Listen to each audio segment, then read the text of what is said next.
उत्तराखंड राज्य में जल एवं वन मुख्य प्राकृतिक संसाधन है।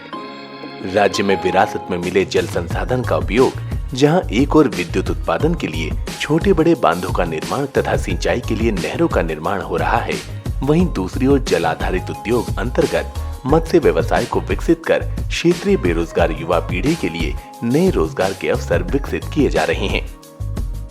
उत्तराखंड के विषम भौगोलिक परिस्थितियों के अनुरूप यहाँ की मत्स्य संपदा मुख्य रूप से अधिक ऊंचाई की हिमनदों से आपूर्ति होने वाले जल क्षेत्र ट्राउट जोन, कम ऊंचाई एवं प्राकृतिक स्रोत के जल क्षेत्र महाशीर जोन, उक्त दोनों में विद्यमान सामान्य जोन एवं राज्य के मैदानी भाग में विद्यमान जल क्षेत्र वाले मेजर कार्प जोन सहित 4 भागों में विभाजित है।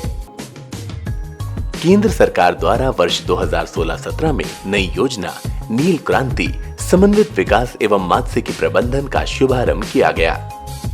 नील क्रांति योजना का मुख्य उद्देश्य मत्स्य उत्पादन के स्तर को बढ़ाकर आर्थिक समृद्धि प्राप्त किए जाने के साथ मत्स्य पालन हेतु पट्टे पर आवंटित ग्राम समाज के तालाब एवं निज मत्स्य पालकों के पास उपलब्ध जल संसाधनों से उनकी क्षमतानुसार मत्स्य उत्पादन प्राप्त किए जाने हेतु उनकी सहभागिता सुनिश्चित किया जाना है।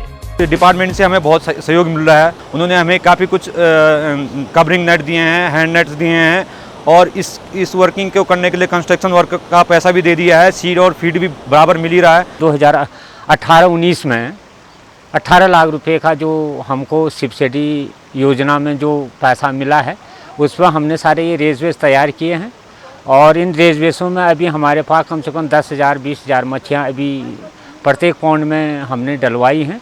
मेरे को मत्स्य विभाग ने 4.5 लाख रुपए का अनुदान दिया है, जिससे मैंने 3 टैंक बनाए हैं। 2019 में मैंने तकरीबन 4.5 क्विंटल ट्राउट मछली बेची है। राज्यों में नील क्रांति योजना अंतर्गत कार्प एवं ट्राउट प्रजाति की मछलियों की नस्ल सुधार कार्यक्रम हेतु ब्रूड बैंक की स्थापना की जा रही है।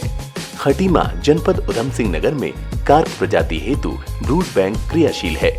नील क्रांति योजना अंतर्गत राज्य के मत्स्य पालकों को उच्च गुणवत्ता की फिंगरलिंग उपलब्ध कराए जाने हेतु मिशन फिंगरलिंग कार्यक्रम अंतर्गत निजी क्षेत्र के 64.12 हेक्टेयर क्षेत्र में रियरिंग तालाबों की स्थापना की गई है, जिससे मत्स्य पालकों को निश्चित आकार एवं संख्या में मत्स्य फिंगरलिंग उपलब्ध कराई जा रही है।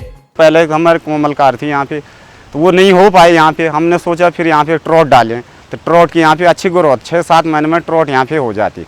लगभग मेरे महीने में 15-20 हज़ार रुपये यहाँ पे बन जाते हैं। तो हमने इस साल जो है 320 डाले, तो बहुत बढ़िया चल रहे हैं, अच्छे है, उसकी ग्रोथ भी बढ़िया हो रही।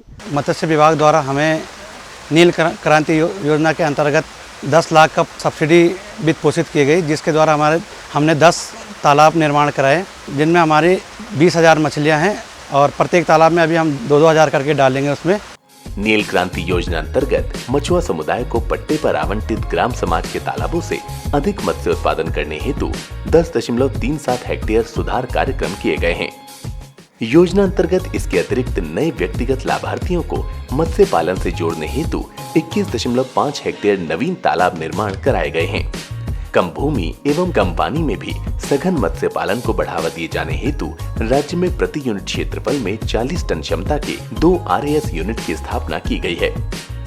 मत्स्य प्रसंस्करण हेतु मोबाइल फिश आउटलेट आवंटित की गई है, जिससे आमजन को मत्स्य के विभिन्न स्वादिष्ट उत्पाद उपलब्ध हो रहे हैं। छोटे मत्स्य पालकों को अपना उत्पाद आसानी से विक्रय किए जाने हेतु नील क्रांति योजना अंतर्गत 17 मोटरसाइकिल विद आइस बॉक्स उपलब्ध कराए गए हैं। शीत जल मात्स्य के अंतर्गत प्रदेश के ऊंचाई वाले क्षेत्रों में क्लस्टर आधारित ट्राउट फार्मिंग के द्वारा स्थानीय लोगों को रोजगार के नए अवसर प्रदान किए गए हैं। खेती में तो जंगली जानवर, चूहे, अलाना जितने भी वो हैं तो उससे नुकसान पहुंचा जाते हैं। इसमें कोई इस प्रकार की कोई चीज़ नहीं है और हमें केवल शाम सुबह इसकी देख रेख करनी पड़ती है। खेती में तो हमें जुड़े रहना पड़ता है टोटल, इसलिए खेती की तुलना में यह बहुत ही अच्छा विकल्प है इनकम जनरेशन का। ऐसे मैं कर रहा हूँ, ये छोटे से शुरू कर रहा हूँ मैं। ऐसे ही अगर जो भी ये लोग बाहर जा रहे हैं, ये अगर थोड़ी सी खुद कोशिश करें और गवर्नमेंट इनकी पूरी सपोर्ट कर रहे हैं, तो मैं सोचता हूँ कि मेरी सोच ये है कि पलायन शायद काफ़ी कम हो सकता है इसमें। राज्य में नील क्रांति योजना अंतर्गत 440 रेसवेज निर्माण किए गए हैं। उत्तराखंड राज्य के प्राकृतिक जल स्रोतों में मत्स्य संपदा के संरक्षण एवं संवर्धन हेतु जन जागरूकता अभियान चलाए गए हैं तथा जन सहभागिता से एंगलिंग कार्यक्रम करके रोजगार सृजन एवं पर्यटन का बढ़ावा देने वाले सफल कार्यक्रम कराए जा रहे हैं।